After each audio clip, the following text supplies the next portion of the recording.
Good evening, and I welcome you, students. Before the session begins, there will be some meditation and warm up exercise to produce energy in our body and relaxation in our mind.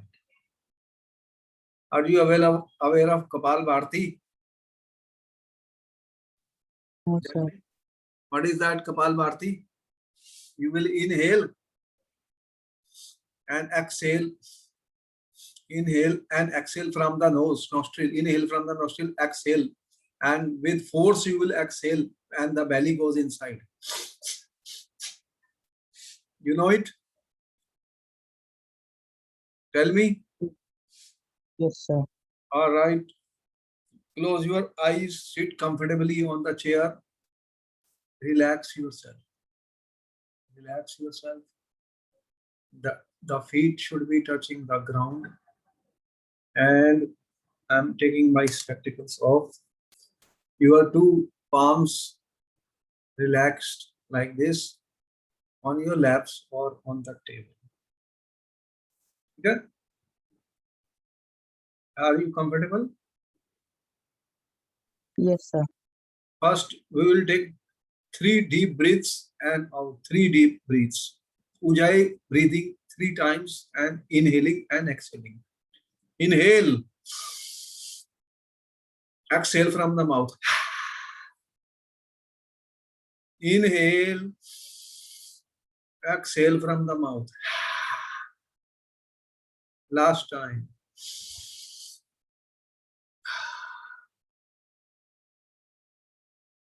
Now you will take the position for Kapal Bharti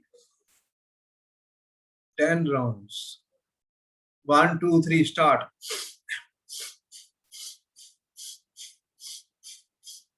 In, out, in, out, in, out, in, out. Inhale, exhale, inhale, exhale.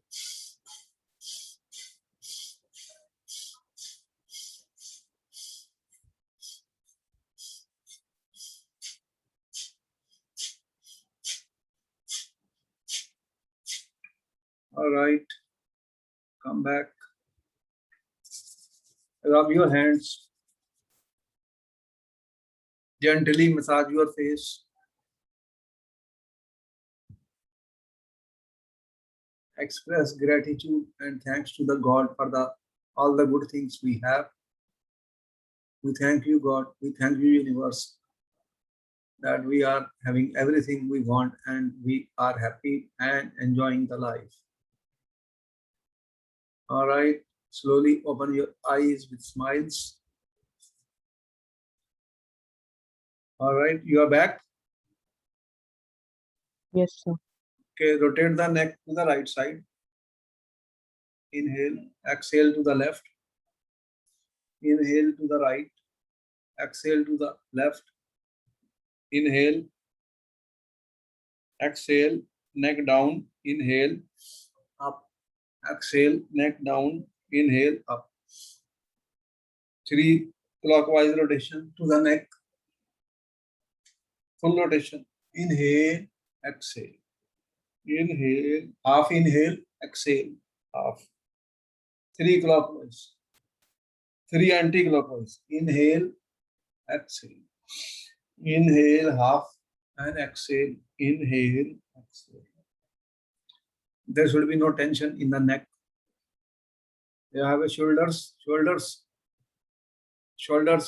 Inhale, exhale, up, down. 1, 2, 3, 4, 5, 6, 7, 8, 9, 10. All right, I hope we are now having energy and fit to start the class. We are having energy, students? Yes, sir. Okay. All right. We have activated, we have relaxed our mind, we have activated our body. We are not sleeping. A lot of students sleep while the class is going on. So what I have to do, I have to activate, and so that they have energy and power to study and come back alive. Without energy, we can't do anything. Energy should be there, students. We must have energy. Energy is the most important thing. Higher the energy, the better we will learn. Energy levels should be high, they should not go down. All right, students, very, very important topic is on the screen. As you have been told last time, the lecture was is matter around us pure. Then we have seen what we observed last time. We have done some activities also, that most of the matter which we are dealing is not pure, they are mixtures. What are they? Mixtures. What are the two types of mixtures? Can you tell me, students, what are the two types of mixtures we discussed? Homogeneous mixtures and heterogeneous mixtures. What is the difference between homogeneous and heterogeneous mixture, students?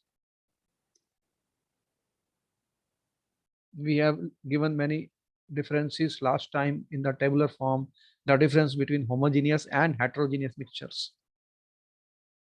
Sir, in homogeneous mixtures, substances mix uniformly with each other, and in heterogeneous, they do not mix uniformly. So the composition is same throughout in homogeneous mixture. Can you give me an example of homogeneous mixture? Yes, sir. Such sugar solution. Sugar solution, it is a homogeneous mixture. And give me example of heterogeneous. Sir, salt in sand. All right. So we have given you a table also. You see, sugar solution, salt solution, alcohol, and water, soft drink. They are all examples of homogeneous mixture. Sugar plus sand, salt and sand, milk plus oil, blood, starch, muddy water. These are all examples of heterogeneous mixtures. Okay, all right, we are aware of it. Now the question is, what we are going to talk today, what is a solution? What is a solution, student? What is a solution? I take salt and put in water and shake it. What happens? Salt is not visible to you. The particles of Yes, salt sir. disappear. They get dissolved. They get dissolved. And we get a solution. We get a solution. This was a solution when salt is solid, water is liquid. I have dissolved it. What we are getting? Solution. So this mixture which is formed is homogeneous or heterogeneous? Homogeneous. Homogeneous. So this is a homogeneous solution. That means the composition of the sugar is same throughout. You are aware of the soda water bottles. You are aware of the aerated drinks which you are drinking. Yes, sir. They are all examples of, we can say that they are examples of a solution. They have two or more than two substances. They have two or more than two substances. For example, when I said salt or sugar in water, how many substances are there? How many substances are there, student, in this? Two substances. There are two substances, Yes, sir. and they are mixed. They are mixed in a, so as to form a homogeneous mixture.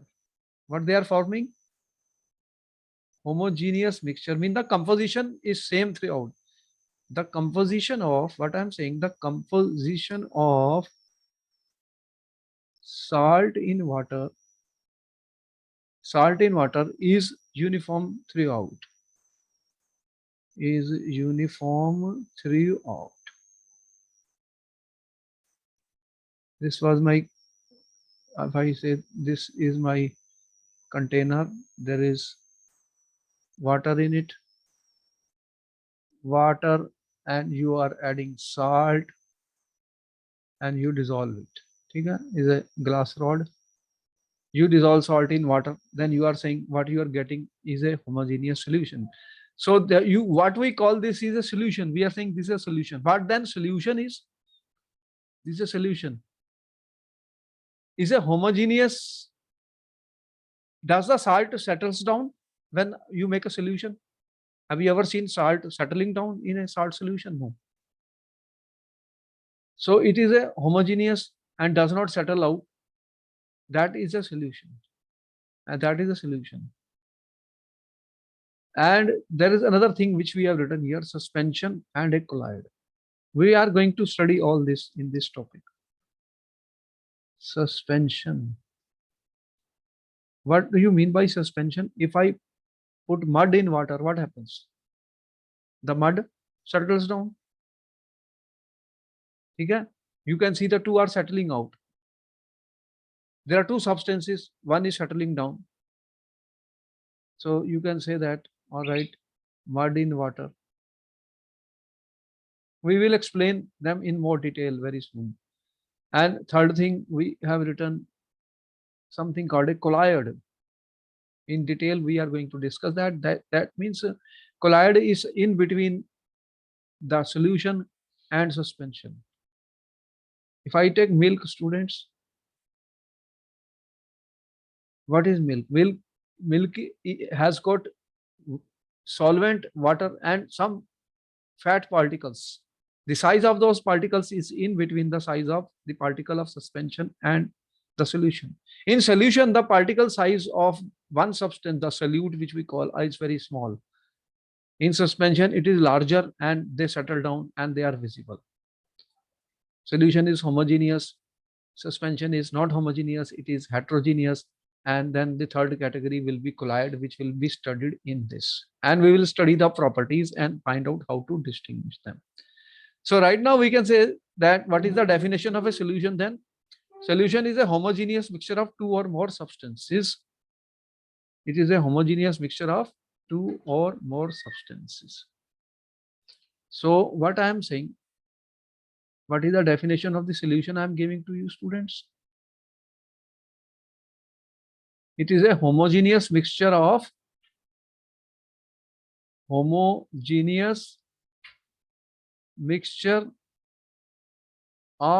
two or more substances. Two or more substances. And examples what I gave you. For example, the lemonade we make, aerated drinks, that aerated drinks you are taking. And what you have? Soda water. What is soda water? You have a gas, carbon dioxide dissolved in water, soda water. They are examples of the solution. They are examples of the solution. Usually you are thinking that in a solution, solid is dissolved in a liquid. That's what we are thinking. There is some solid. You are saying solid is dissolved in some liquid. This is one category, but there will be solutions in which there will be liquid in liquid. Liquid solutions will be there. Okay? So, and they can contain gas also. For example, in soda water, you have carbon dioxide gas dissolved in water. And we can also have solid in solid. For example, alloys. So solid, you have heard about alloys also. Alloys are also solid solutions in which one metal is uniformly distributed in another. So there is a homogeneity at particle level. What is important here? In solution, I am saying homogeneity is there at particle level. Everything is made up of very, very tiny particles. As we said, these tiny particles are uniformly distributed to form a homogeneous mixture. What we said, what we discussed, that you have a solution.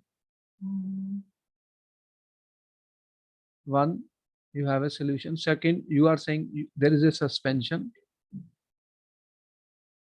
And third type of, we are saying colloids or colloidal solutions. Now, let us do some activity, students, and find what are the three possibilities which we are talking.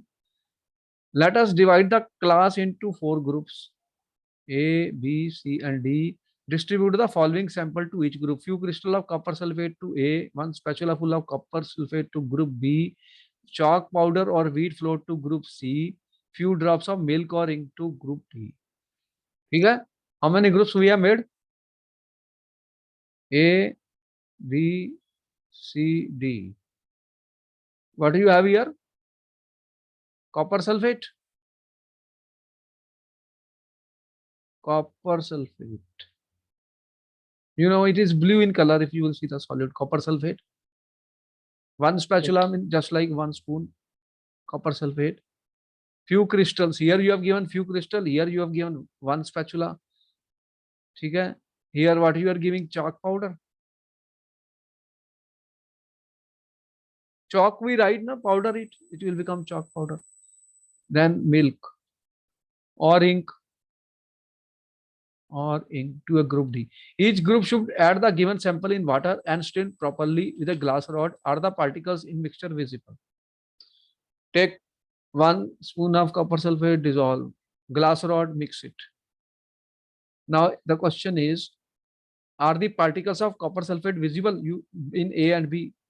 Chalk powder, shake and dissolve, and milk, put milk in water and you see what happens.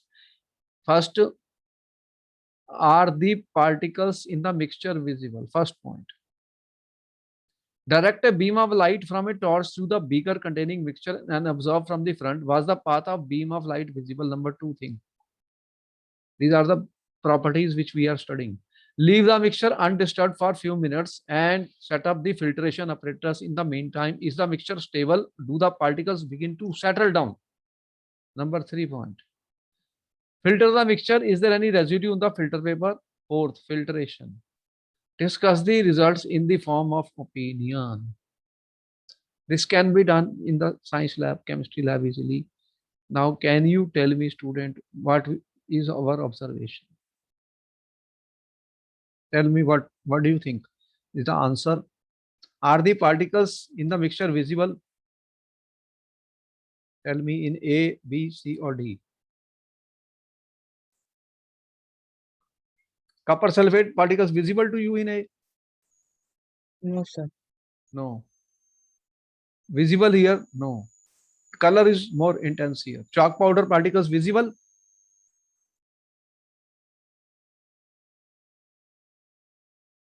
Yes, sir. Yes, they are visible.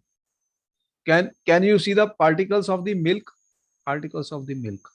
No, sir. No. No, no, sir. Okay. Next, he says, direct a beam of light from a torch through a beaker. We'll show you what we are doing. This is a beaker. And you have this. There's a torch light, students. Light of the torch. Direct a beam of torch light. Torch. What he says? Through the beaker containing, observe the front. Was the path of beam visible? Tell me, was the path visible in first case? The path visible in this, they are solutions. Can you see the path with the torchlight? Will not see. Can you see the path? Yes. Can you see the path with the torchlight? Yes. So these properties are different, becoming different now. Third, leave the mixture undisturbed and set up the filtration. If I leave it, do you see any settlement? Tell No, me sir. anything. No settle. No settle. Yes, settle. It settled down. And do the milk also settle down? No. Yes, sir. All right. Filter the mixture. If I filter, what will happen? Can I get in the filter paper anything here? No, no, no. Fourth. No, no. What happens? The chalk powder. If I filter, I've shown this. It can be filtered. Yes, sir. It cannot be filtered. Discuss the results and form an opinion now. You know how do we do the filtration in the lab? You see a filter paper. Have you seen a filter paper in the lab? Yes, sir. Fold it. Make it this a, you can say conical shape. Make it a conical shape. This is a funnel. On the top of the funnel, you will put this filter paper, and then you will put the liquid decanted in the funnel fitted with the filter paper. What happens? As you can see, this is called filtrate. What comes out of the filter paper is the filtrate. what is coming out of the filter paper is the filtrate, and the particles which remain on the top of the filter. There is some particles which will remain on the top of the filter. So here chalk powder, you will see that can be filtered. That can be filtered. Now what we say, students, we are having now three different type of the mixtures we have. What type of mixtures we have? A and B. A and B you have seen. What is the A and B are examples of a solution. What do we call A and B? Solution. Group C, what is happening in C? These particles are settling down, they can be filtered. The C is called a suspension. What is this? Suspension. Suspension. And D is in between the two solution and suspension. They, when the path of the light become illuminated, but the particles are still smaller in size as compared to suspension and is heterogeneous. This is called colloidal solution. So we are coming and experiencing, student, by this activity three types of the solution, suspension and colloidal solution. Clear? Yes, sir. All right, note it down. Why do we do activities in science? Because by the help of the activities we can find the difference in the properties of different solutions which we are making. Characteristics are different. Okay. For example, question, is milk solution, suspension or colloid? This question was given to the student. What do you think? What is milk? You drink milk. What is milk, students? Sir, I think it's a colloid.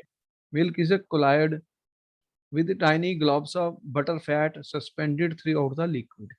There is a fat in the milk, you know, that is suspended in the liquid. Now we are going to explain in detail these properties. Those substances which are insoluble in water. For example, I said chalk in water. Tell me, chalk in water. Is it chalk is soluble in water? No, sir. So then it comes in the category of suspension. Mud in water, sand plus water, floor plus water, all these, they are coming in the category of suspension. Of heterogeneous mixture, small particles of solid are dispersed through the liquid without dissolving in it. They are not dissolving in the water. We will study in more detail. All right. What we are trying to say, students? How do we distinguish? Question was given to the student. Question was given. Distinguish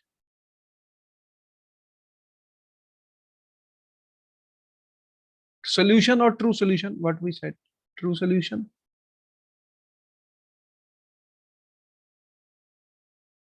Colloidal solution. 1, 2, and suspension. And suspension. As you can see, what is the main thing that something can be filtered, something cannot be filtered, or some particles are settling down. In certain particles are not settling down. Size of the particle is very important. In the true solution, the size of the particle is very, very small. And therefore, size is small, they are not going to settle down. And here a distinction has been made, students. True solution, the size of the particle is less than 1 nanometer. This is nanometer. And colloidal 1 to 1000 nanometer. And in suspension, the size of the solute particles is greater than 1000 nanometer. Greater than 1000 nanometer. This is the first property. Second, nature. True solution is homogeneous or heterogeneous? Homogeneous. Homogeneous. Okay. Colloidal solutions are homogeneous or heterogeneous? Heterogeneous. Note down everything. They will be asked in the paper. Suspension, heterogeneous. Filterability, diffusion through parchment paper, filter paper like parchment paper. True solution, diffuse rapidly through filter paper as well as parchment paper. Colloidal particle pass through filter paper, not through parchment paper. Parchment paper is different from filter paper. It depends on the size of the pores. Filter paper pore size is larger. Colloidal particle size is smaller, it will pass through, but parchment paper size is smaller. Suspension do not pass through filter paper and parchment paper. Visibility, this was number 3, students. Fourth, visibility. Particles of true solution are not visible. They cannot be seen by the eyes. Colloidal particles are not visible to the neck, but ultra microscope can be used. Suspension are big enough to be seen by the eyes. Suspensions are big enough to be seen by the eye. Which one? Suspensions. Yes. Tyndall effect. Tyndall. What is a Tyndall effect? True solutions does not show Tyndall effect. True solution does not show Tyndall effect. It is based on, we will explain to you Tyndall effect is based on scattering of light. Colloid show Tyndall effect. Suspension may or may not show Tyndall effect. Tyndall effect we will explain based on scattering of light. The path of the beam of the light becomes visible. We will explain in more detail when we will discuss these in more detail. Appearance, true solution, transparent, translucent. Now milk is translucent. Water is transparent solution. Put salt in water, transparent. And suspension, you will see opaque. If I put chalk powder in water, what happens? Can you see? It is opaque. These are some of the properties which we will see when we do experiment or activities. You are already done an experiment, A, B, C, D, 4 groups we divided, and you can check all these properties. After that, we have given a table. You note down everything because in the exam, questions are put up in different ways. Anything can be a question. Our purpose is to make proper notes so that these notes help us and we then do the best of the best in the coming exams. Okay.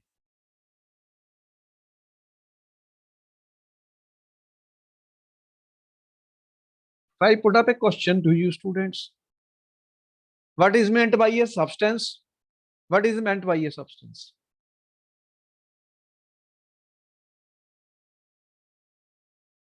What is a substance, student?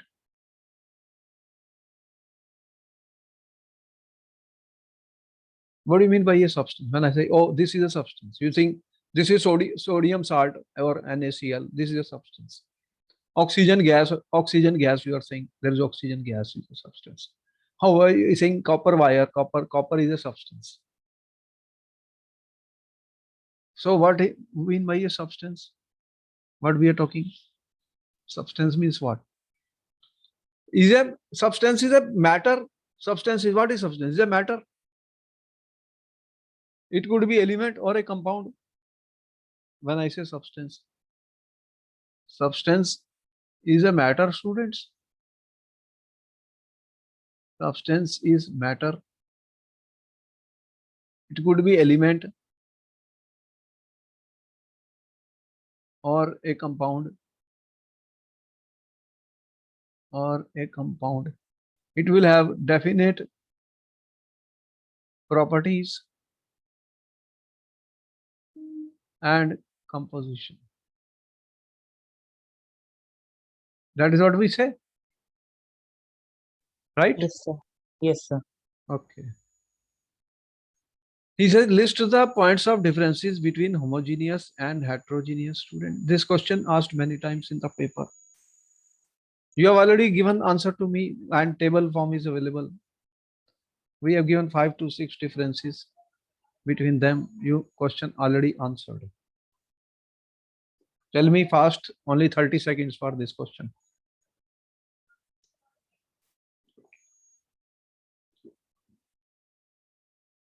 Sir, in homogeneous solution mixture, the substances are completely mixed together, and in heterogeneous, the substances are not completely mixed. That say composition is uniform throughout. Yes, sir. Okay. All right. And you have seen the separation processes also. How you can separate.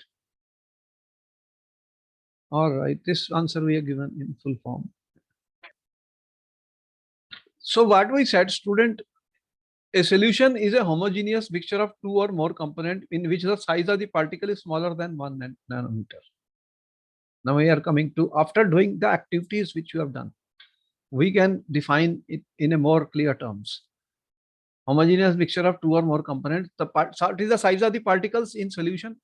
Less than 1 nanometer. What is 1 nanometer equal to? 10 minus 9 meter. What is nano? Nano means 10 minus 9. Very small. There is a particle homogeneity. Particles are evenly distributed, uniformly distributed throughout. Solution is a homogeneous towards the particles of solute in solution cannot be seen by the naked eye. Solution does not allow beam of light to scatter. The solute particle form a solution cannot be separated by filtration or mechanical. Am I right? Yes, sir. Note down everything, whatever is correct.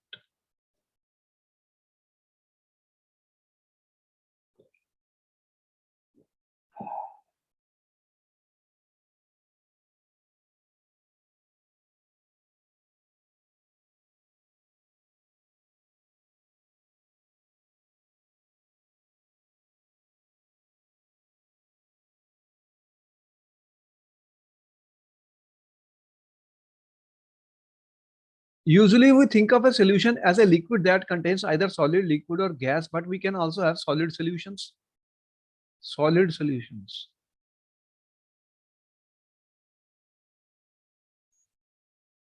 Can you give me solid solution examples? Alloys. Brass is an alloy. So what we do in this, brass is a mixture of 30% zinc and 70% copper. It has 30% zinc and 70% copper. And the two are uniformly mixed. There is an even distribution of the at the particle level. There is a homogeneity at the particle level. This is an important point. So lemonade tastes the same throughout. If you make a lemonade, you know, this shows particles of sugar or salt are evenly distributed in the solution. When you make a lemonade, put sugar in it, dissolve the sugar.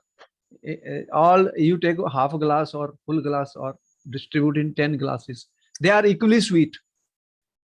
Sweetness level is same. It is not that one glass will be more sweet and the other will be less.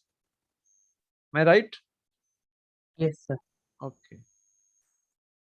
So this is called homogeneity at particle level. Important point. Important point to note. There is a homogeneity at particle level.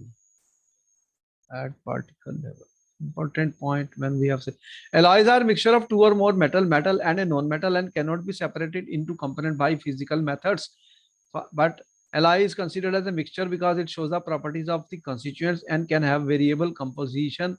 For example, brass is a mixture of 30 and 70%, as we have said. So alloy is a mixture. Now, what we are talking, you are talking solution. How you make a solution? You have one substance like sugar, you dissolve in water, it becomes a solution. You dissolve salt in water, it becomes a solution. You put alcohol in water, it becomes a solution. In general, what we say that a solution has components, and for most of the time, what solution we are talking two component solution. what we call as a binary solution. I'm saying binary solution means there are two components.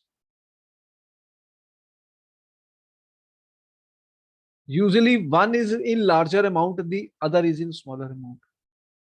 The one which is in larger amount is known as solvent. One is called solvent in which dissolves the other substance. Okay? Component of solution that dissolve the other component. This is usually in larger amount.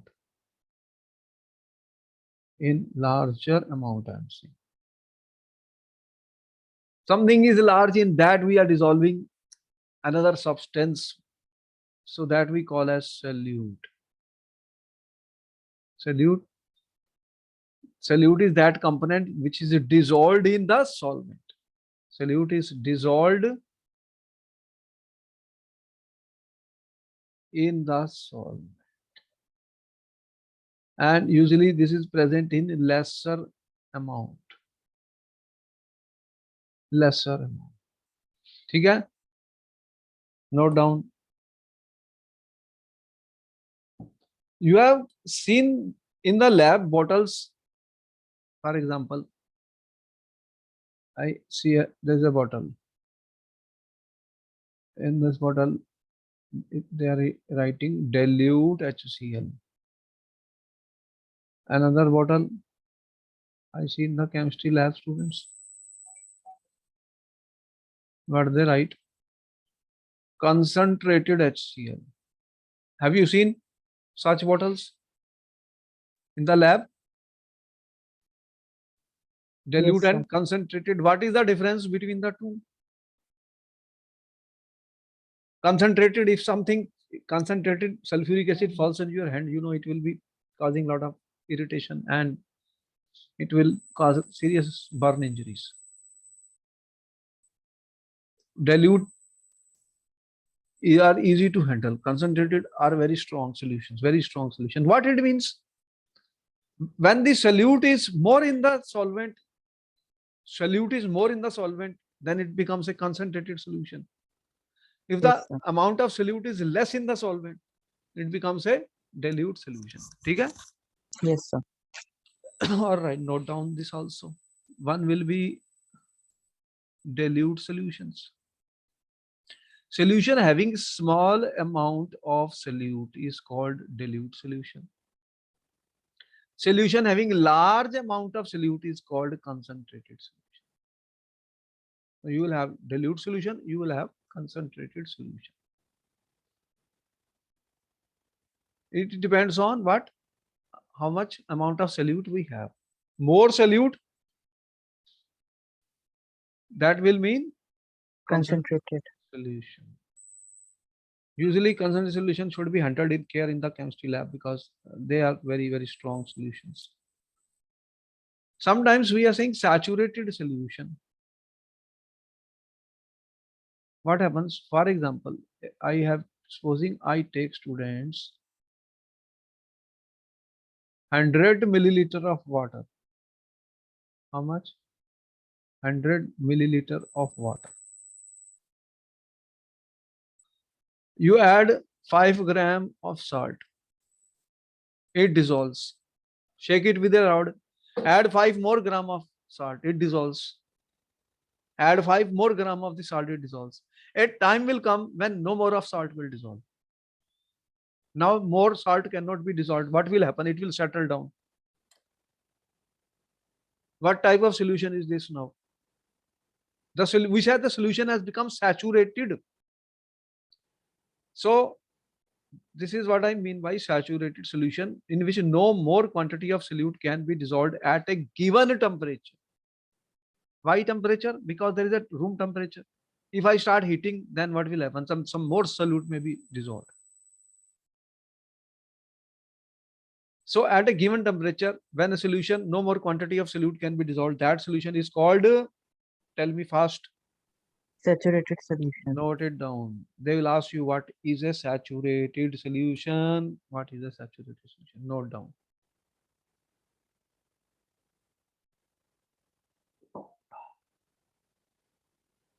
Before the solution was saturated, that solution in which more solute can be dissolved, that is called unsaturated solution. Unsaturated means that still more solute can be dissolved at a given temperature, because it depends on the temperature also. Note down, at a given temperature, temperature dependent. It is temperature dependent. Note down, they will ask you what is the difference between saturated solution and unsaturated solution.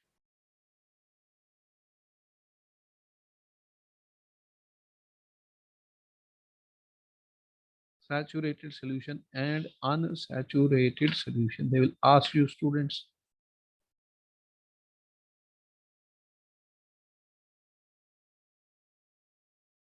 Another important thing which will be used a lot in chemistry, because all these terms will be used.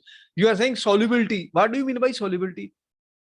Sometimes you say, oh, this compound, this substance is more soluble than the other. At a given temperature, because these things depend on the temperature also. For example, I have taken 100 milliliter of or 100 gram of a solvent. I take NaCl and find out how many grams of NaCl will dissolve in this. After that, it becomes saturated, then no more can be dissolved. That will be the solubility of salt in water. What will be that? Solubility of salt in water. Now, after this, you take sugar. Does the sugar, same amount of sugar will dissolve in water? The answer is no.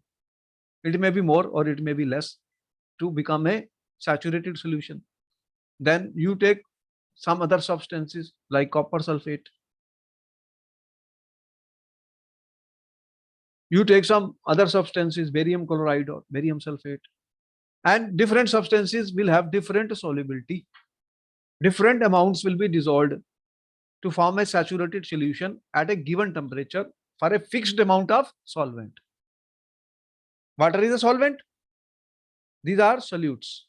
We are dissolving them. So solubility can be defined as maximum amount of solute which can be dissolved in 100 gram of solvent at specified temperature. At specified temperature. Okay? So different substances will have different solubilities, and this depends on the temperature also. Note this down. Note it down. Note down, every point is important. We are trying to explain each and every term.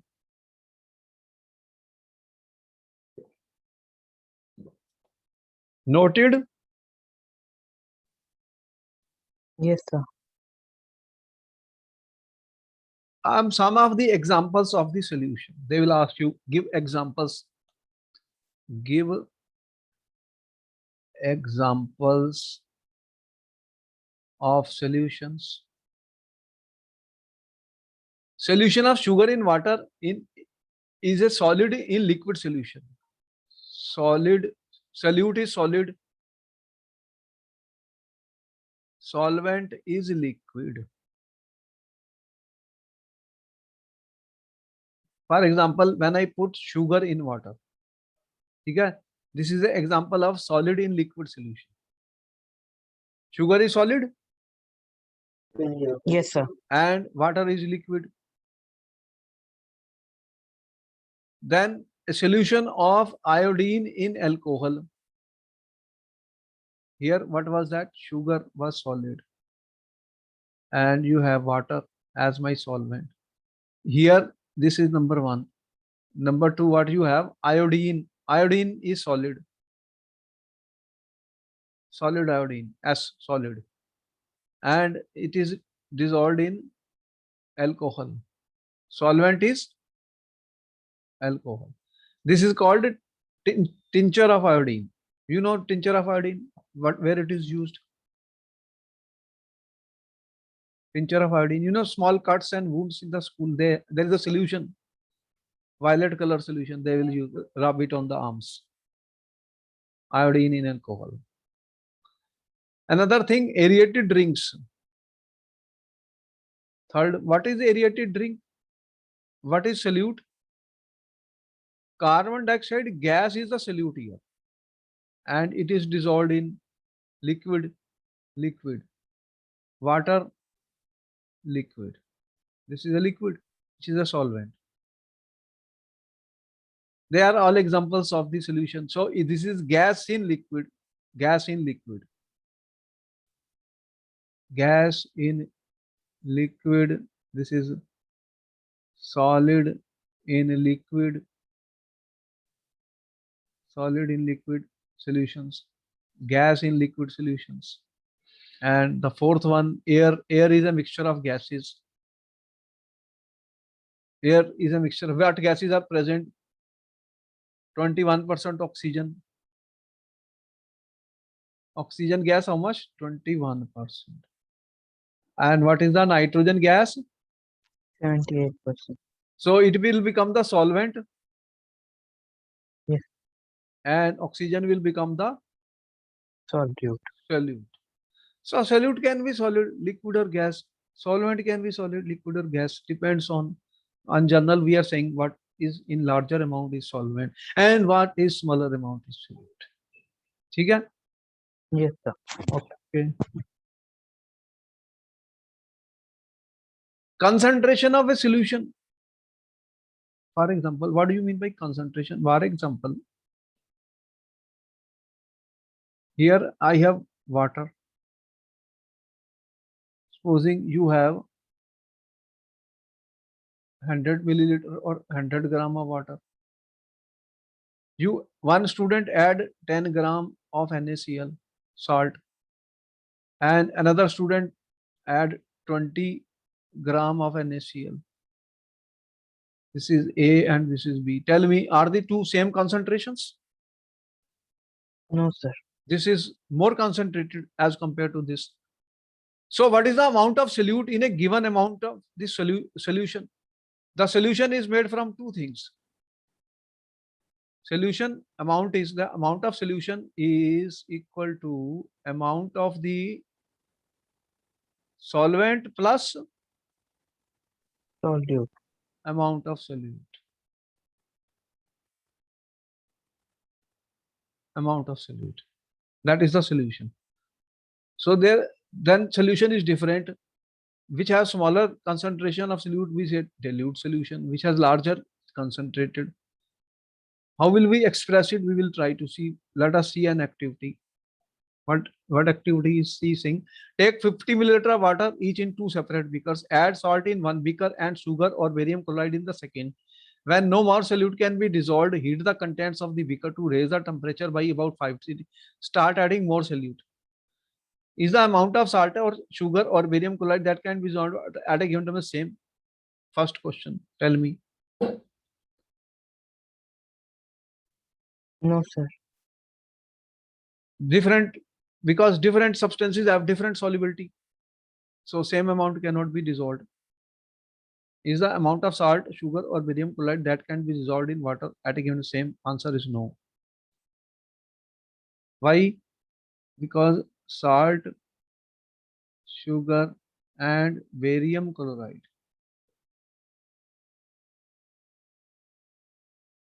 they have different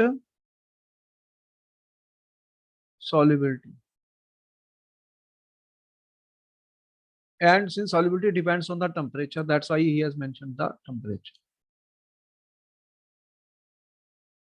And what will happen if I heat by 5 degrees Celsius? Then will the solubility be same or more can be dissolved? More No. can be dissolved. Yes.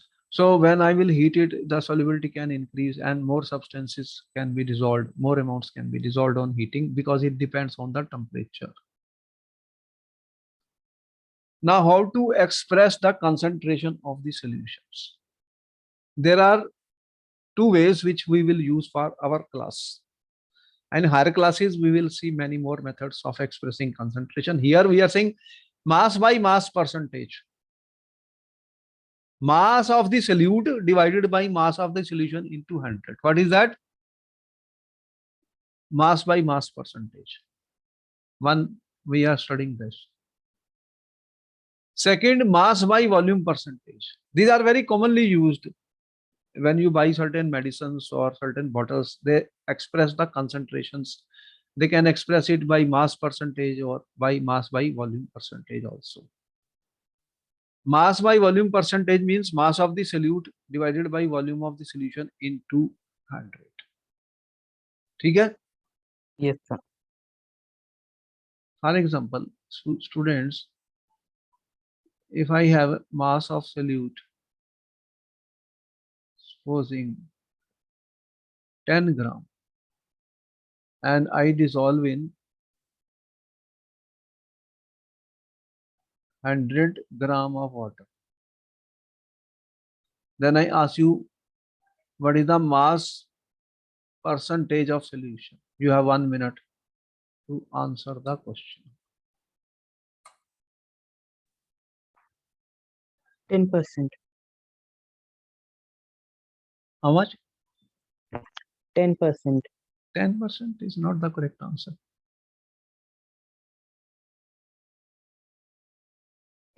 That's why I said some mistake could be there. What is the formula? What is the mass of solute? And what is the mass of solution? Into 100. Tell me what is the mass of solute here? How many grams? 10 grams. 10 grams. What is the mass of solution? 100. Where is 100? 100 is water. Is water solution? No, sir. Then what is the mass of solution? 100 plus 10. How much? 110 grams. What is the answer now?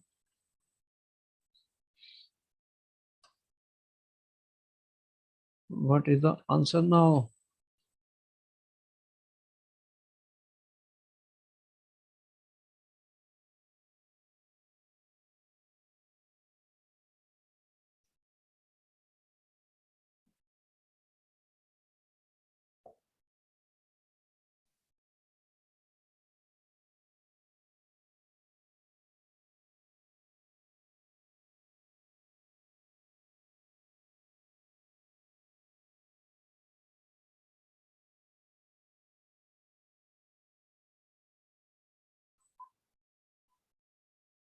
How much answer is coming? 9.09%. 100 by 11%. Okay, 9.9 or something like that. Yes, sir. Next, okay, we have a question here for you. A solution contains 40 gram of coal in 320 gram of water. Calculate the concentration in terms of mass by mass percentage of the solution. All right. You have 2 minutes to answer the question.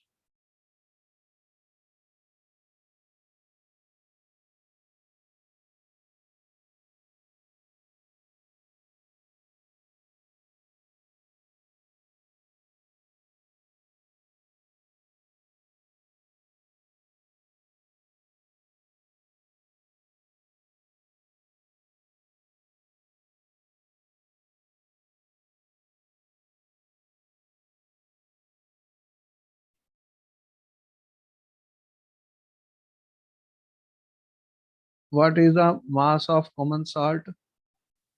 40 grams. That is my solute.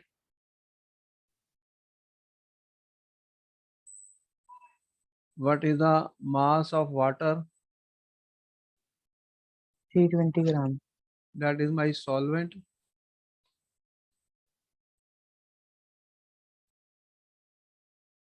$320. What is the mass of solution?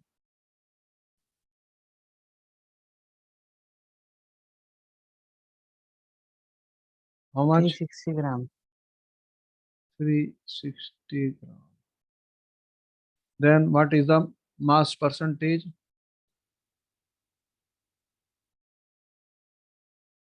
Mass percentage of solution. Mass of the solute divided by mass of the solution into 100. What is the answer coming? 0.049 is the 100 by 9. How much is that? 11.1%. 11.1%. So students, you can see this finishes the second part of this important topic. This is very important topic. We will continue more about this in the next lecture, and we'll go further and write the properties of various suspension, colloids and other type of solution, and perform some experiment to study their properties. All right, then Yes. keep sharing our videos with your friends so that they can benefit from it. We will see you in the next class. Okay, bye bye. Thank you, sir.